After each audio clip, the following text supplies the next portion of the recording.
చిక్కని మా అన్నయ్యకు చిక్కిన ఈ చిలకమ్మ వచ్చింది ఇంటికి తన జంట గూటికి. చిరునవ్వే సిరులంటూ సుగుణాలే నగలంటూ నిలుచుంది వాకిట ఈ మందార మాలిక.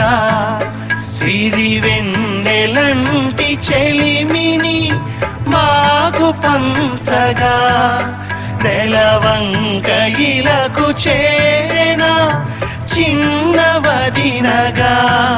పొంగే ఆనందం తెచ్చే సంతోషం మాలో గిలి నిండేనే. వధువే బంగారం వరుడే తన సర్వం ఇది నూరేళ్ల బంధమే.